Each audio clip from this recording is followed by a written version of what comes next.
This is a great show. I want everybody to give a round of applause to the Red Bowl people who put this together for us every year. Thank you very much. They do a great job. You know, I used to come here when I was a kid, and I used to watch all the bass guys talking about all the new lures and such, and I was just amazed that they could get up in front of people and talk about fishing. And then you look here I am talking about fishing. But you know something? I'm a carp fisherman.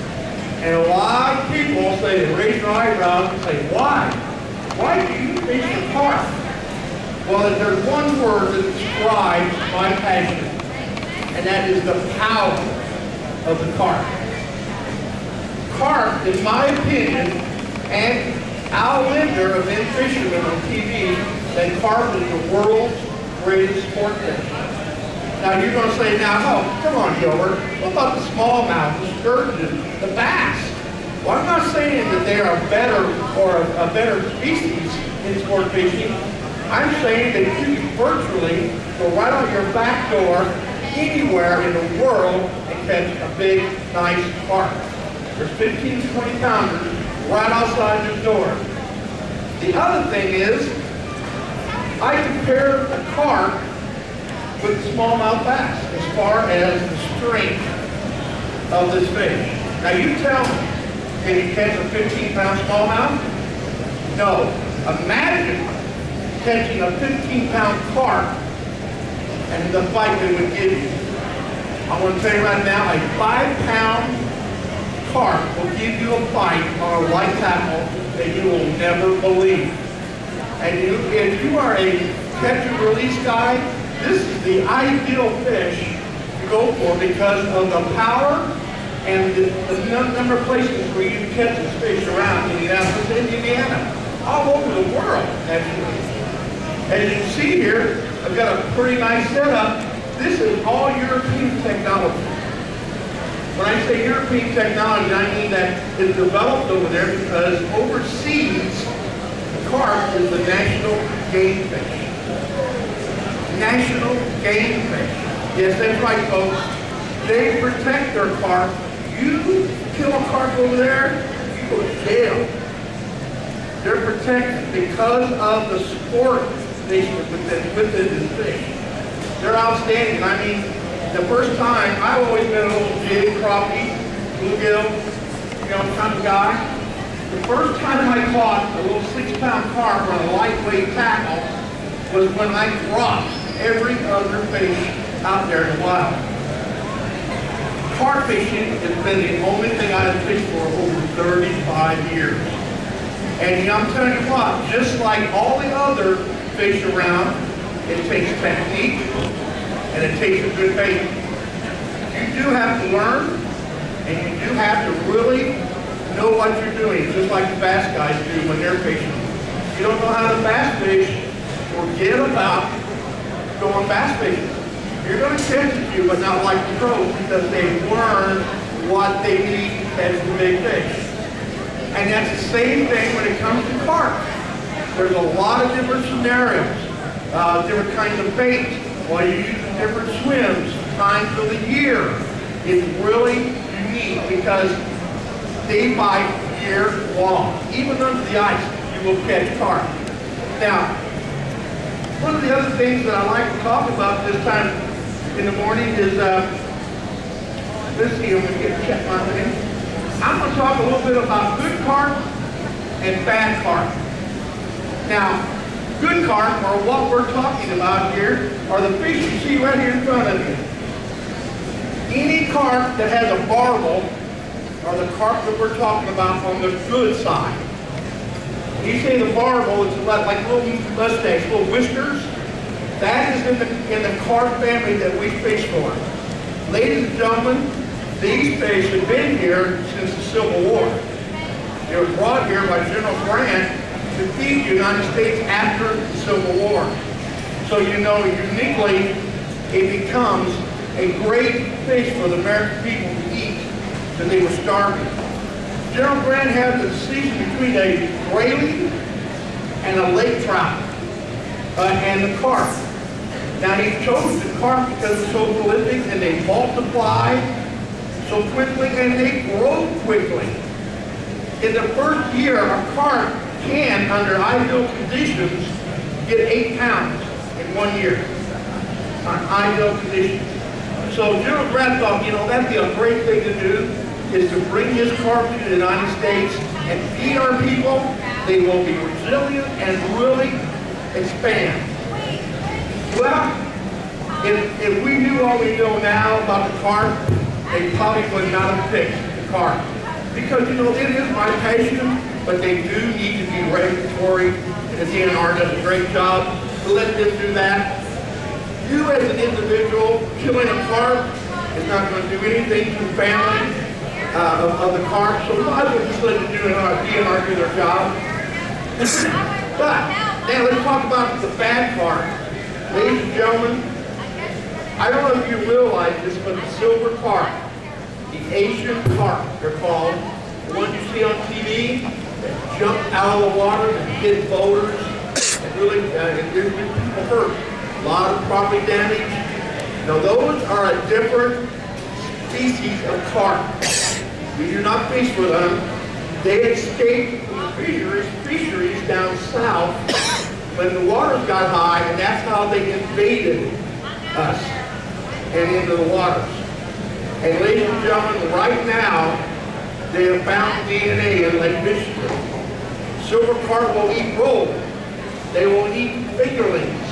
They'll eat every fruit, every plant, every wildlife, everything out of your water. They're very voracious, and they're very hard to eradicate. There's only going to be one way we're going to be able to protect our Great Lakes, and that's with the DNA. We're not regular here. The DNA is where we're going to have to control these fish and breed a sterilization to them. Then in 5 years, they will be eradicated. We've done the same program with grass carp, and you will not find very many grass carp in the wild waters of Indiana. By law, you have to kill that species. The big head carp, the silver carp, and the grass carp are all ordered by the DNR to destroy from catching the wild. So I would say that you dispose those fish properly, and you yourself, one by one, maybe help with eradicating the infestation of the silver carp. Okay, with that little said here, I got a little, people walk around here. I've got a little nice little prize for non-club members here. I've got a question.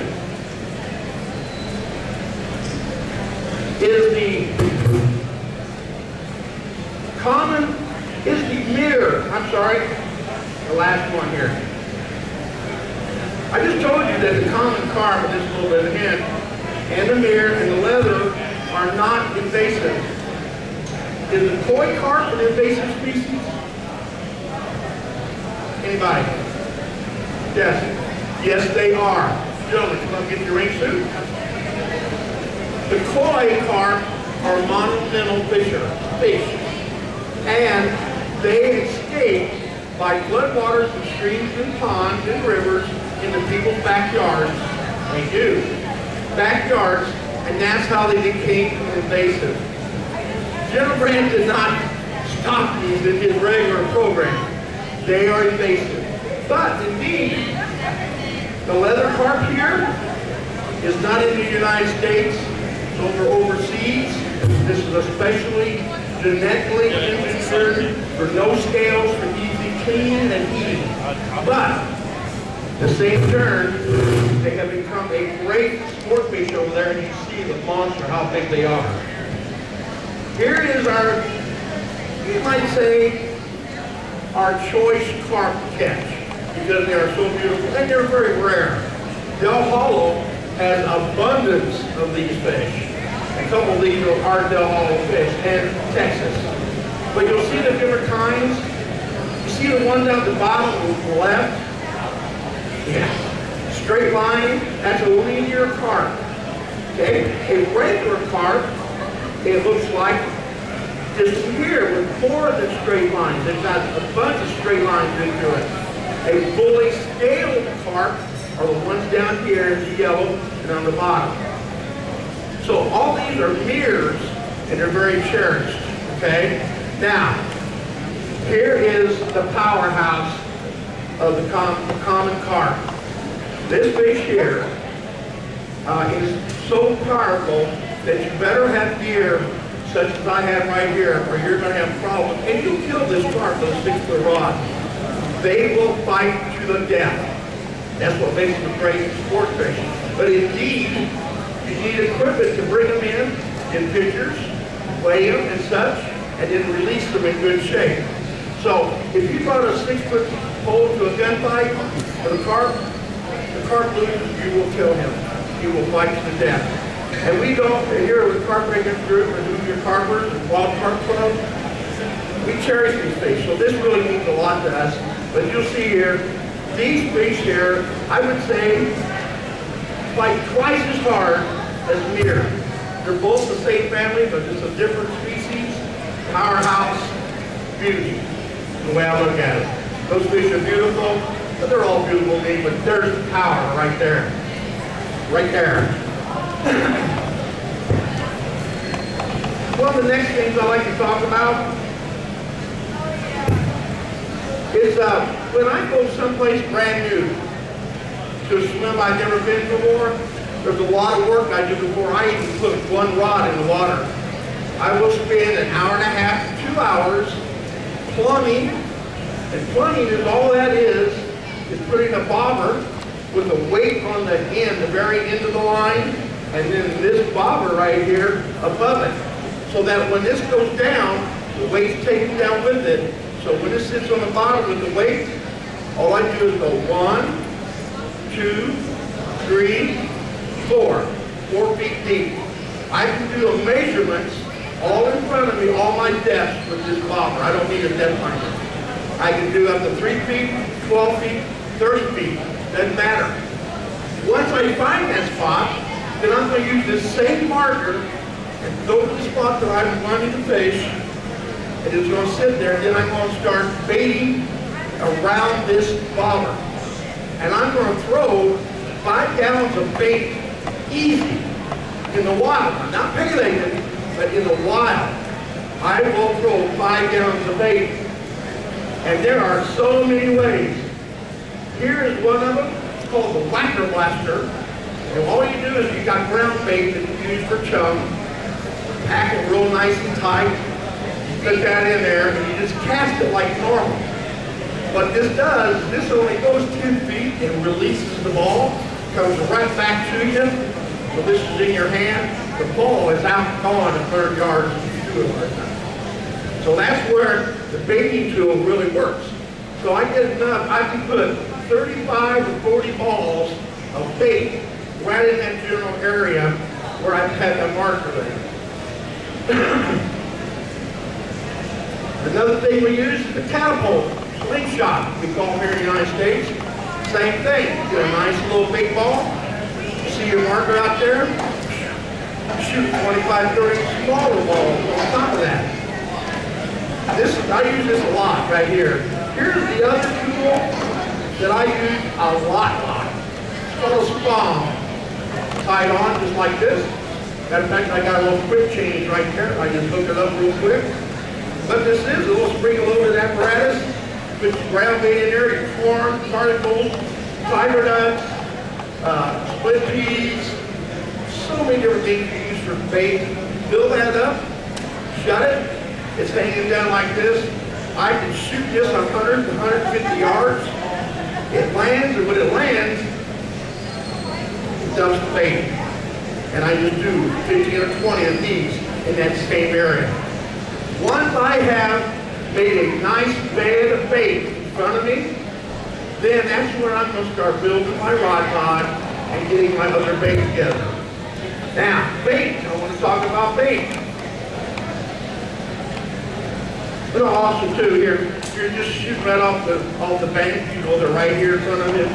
Corn, particles. You know, here's a little baiting spoon. Same principle. Here's a bigger baiting spoon. And shoot my bait all over it. Get in your bucket. Whew. And you get about 20 yards, 25 yards from this, would you say, Alex? Alex Church, one of my younger carpers, a little protege of mine. I sort of taken proud and latched on to him. He's become a very good carper. He won a lot of money last year in the tournament trail. Yeah, we have tournaments too, believe that or not, for carp. Yeah, we have tournaments. Wild Carp Company. Justin Keaton is down here. He's director of WCC, Wild Carp Club of Indiana. They have teamed up with Indy Paylings. Now look at this head sheet over here.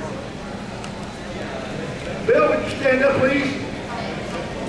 Bill here is the new owner of Indy Paylings. He has sponsored myself and many of us carpers. He's got some tournaments. He has many different things going on at Indy Lakes. And it's brand new management, brand new ideas.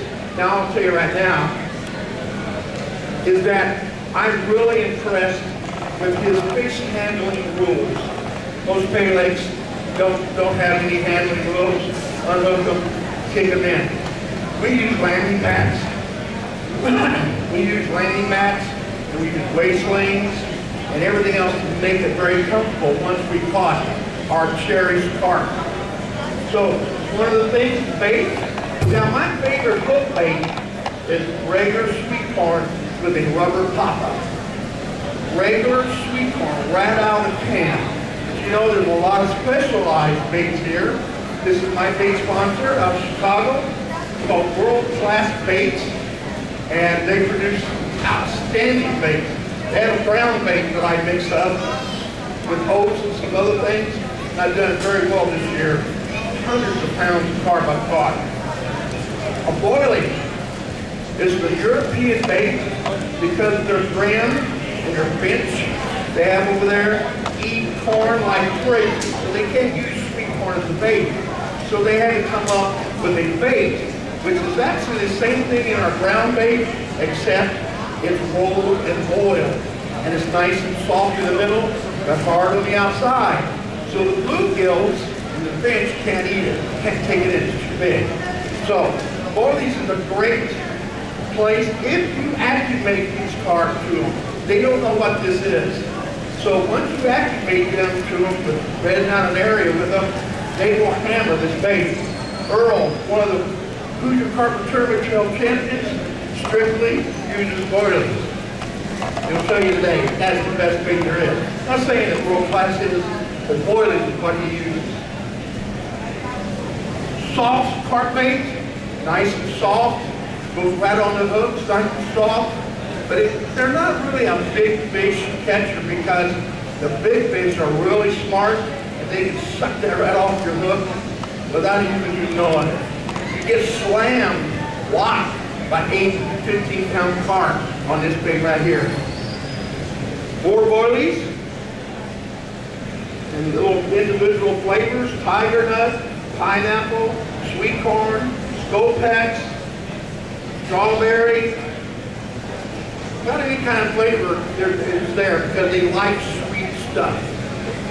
Carp love amino acids, sweet.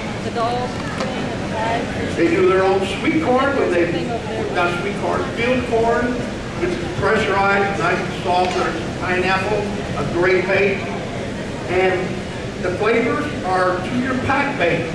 You have a plain oat flavored pack, and they're buying the little light, spray on some flavors on it, bam, you've got a great new bait in your bucket. So I swear by this stuff here. World Class Bait, one of the greatest baits I've used here lately. Now I'd like to plug another club here in Indiana called Fish Fighters. James Sanders, we stand up. The founder, organizer, everything to Fish Fighters. He has a great tournament on West Lake, Apartment Lakes here in Indianapolis on the west side. He does a great job on a tournament, and 100% paid. 80, that's right, you got trophies and stuff you pay for. 80% of the money, $25. The winner takes 80%. Here's some great pictures some of the witnesses of his at his place on West Lake Apartments, and I got to include him. Jake's been with us, Carp Angler Group, from the beginning, so he's done a lot. He's actually put a letter of intent for state chairman for Carp Angler Group. Congratulations, good luck to you. A couple of things I want to talk to you about before we take off, and I'm really good on time here, is once again, when I go fishing, we have short sessions, 6-8 hours, but you don't take all your gear with you. But Alex and Dad and I are heading out to Lake Del Hollow Lake in Tennessee. We're leaving on the 22nd, and we're going to be back on the 25th. James Sanders is going with us. You can go to our spot. Oh, you want the 20th? Oh man, oh dude, you want to stay there and stay there? Last time. I love Del Hollow because there's such big fish there, and the mirrors are they're absolutely gorgeous. But anyway, Alex and his dad are going here, and what we're going to do is stay 3 days on the shore. Now, last year, 10 of us stayed 6 nights. Crimson champions with degrees of 28 degrees at night. We caught a lot of big carp. We had a lot of fun. But I think that's going to be my last 6 there because this old man, I went home and slept for a week. My back was killing me. They drove me home. I didn't have to drive. Oh, that was a killer for this old man. So indeed, I make it a little shorter, but I'm going to make it frequently. But what I'm trying to tell you is, if you go out in the wild for 3 days even, you better have the right equipment. And one of the things I use quite often is a frog tog. It's lightweight, it leaches off water from your body, and it's very, very cool in the summertime. Frog tog is a very good and nice lightweight rain suit. They have a booth right over here in the middle, big booth here. I got another question for you. Is the common carp known as being a filter fish in the Bible? The only fish mentioned in the Bible was the filter fish, the carp. Anybody want to say yes or no? Yes. Westside Bait, one of my sponsors here in Indianapolis, by the zoo. A great place. About a third of his store has carp here. A third of his store. Now I'll tell you right now, Westside Bait is the leader in this market here in Indianapolis. I'm going to say in 5 years, half of his store will be carp here. I will tell you that right now. That's how fast it's grown to a little bitty table to a fourth of his store in 5-6 years. It's grown so much that it's actually picked up our numbers in the club. Carp Anglers Group, 190 members in Indiana. We just started Wild Carp Club. They have 28 members already. So you know it's really growing. But where I was going with this is, what was I talking about before I got off? Oh, bait. Yes. Is sponsors, you know, they do a lot for you, and you know the thing is, I looked through the whole show, and I found a very good deal. This little summer hat, rain resistance, right here at JD Tackle, right on the side of the big TV. RD. RD Tackle, I'm sorry, it's probably going to be mad at me now. RD Tackle, right on the other side, $4.50 for this hat. As you see, I'm a brim hat guy. I about died when I saw this. He has 1 burner stoves that run on cigarette lighter butane. For 20 bucks. They are really, really neat. So check him out over here. R&D Tackle. Great place to stop and find little deals like this. Now I want to talk a little bit about this gear because I know you want to know about it. The rods are Gilbert Huxley Signature Series carp rods. I developed them. 13-foot, 3.5 test curve. Test curve is how much weight can be thrown when you're throwing out and before the rod will break. 3.5 pounds. If I really had to, I could cast with these rods. Now, I don't throw that much bait, but I will tell you right now, I can throw a bait with a little bit of gold ball wrapped around that weight 150 yards. Anybody want to challenge me? Oh, you don't think I can? You know I can. 150 yards easy with 4 ounces of weight with the dough ball. These are made out of chlorate carbon fiber, one of the most powerful carbon fibers made today. So I'm really proud of them. These are dial-up grandways with 17-pound siege line.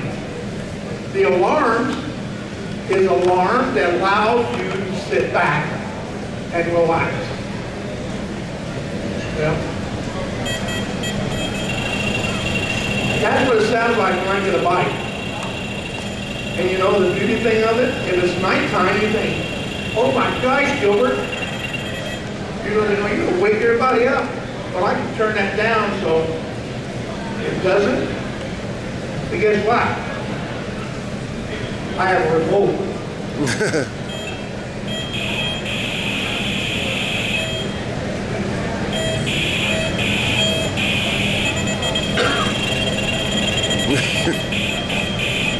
Here's what I want to do. I can take this out of my tent or my campsite, sit up by where everybody's fishing, turn that off real quick, and it gives you a chance you can actually sleep and fish 24/7. So this last fishing trip that we did we bring the poles in any time while we were fishing? No, 24/7. We live in bivvies with bed chairs, heaters. I mean, my little area, people call it the Taj Mahal because I can sit in there. This is like home. That bed is the most. I got regular blankets out. It looks like my bed at home, but half the size, you know. And with the heaters and with a winter lighting, and I'm a snug bug in the rug at 28 degrees. But I know a few people got a little cold last trip. So John's even got cold once, got blown away one trip. That's right, man. With the storm off Del Holloway. But indeed, one of the things is the rod pod. This is a Gilbert Huxley Signature Series Bulldog rod pod. Yeah, I made rod pods too, and they sell very well. They're going to be selling at Westside Bait. The rods are already there, and most likely, Indy will be picking up a few of the items when they come out. But I'm going to be doing rod pods, nets, and rods. The rod pods will be out next spring. This is the prototype, and the rods are already here, 12 and 13-foot carp rods. And Westside Bait is going to have a big supply of them at a great deal. I'm not going to tell you what the prices may be, because it may change. Jimmy's really great about that kind of stuff, but indeed. Now, the alarms are Delta. They're made out of Germany. They have a lifetime guarantee. They have 12 settings of volume, 12 settings of sensitivity, and then they have 2 settings on major, less, and more sensitivity. Those alarms are $1,000. But they're lifetime. That is the top of the chain. At our booth, at booth 314 over here, there's a rod pod with alarms. You can buy the whole thing. Everything on that rod pod for around $500 bucks.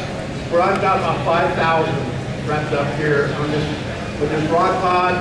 If you would buy 3 rods and the alarms is remote. Not that much. It's quite a bit. $200 for my rod. $260 for the reels. Rod pod's $500 bucks. There's $1,000 up there. The hangers are $35 a piece. And what you do is you put those right on there. And then when you get a bite, you see. Sometimes, you know, you don't hear the alarm, but you'll get this. So that's a bite indicator. The alarm tells you when you have a major bite, okay? I got sensitivity turned quite a bit down. Wild Carp Company, signing up new members is free. Booth 314. I want to thank a lot of the people, Justin and Adam Conlon for manning the booth. They're over there to speak and answer any of your questions. I have some brochures, some free boilies from my sponsor. You're welcome to any and all you want. And if you have any questions, come up and ask. I'll be willing to do anything you want. Just make sure I haven't forgotten nothing.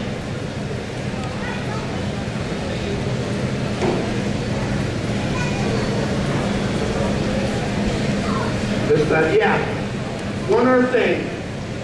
Where I found Bell Hollow, that being a great carp lake, was I rented a boat from Hendricks Creek Marina. They're right over here on the other building, and they got some great rates on houseboats down to off season into fight and into prime. So really some great prices. Hendricks Creek is family owned, and they're also one of my sponsors. They do some great discounts. So if anyone ever wants to rent a houseboat on Bell Hollow, or a pontoon, or just a boat, please consider Hendricks Creek. Any questions out loud now, or you can come up and ask a few? Any? Thank you so much. Enjoy the show. If you can come back this week too, there's going to be some great speakers, and I'll be here Monday, Thursday, and Friday. So see you again, and thank you for staying and listening to this old man talking about carpentry. All right.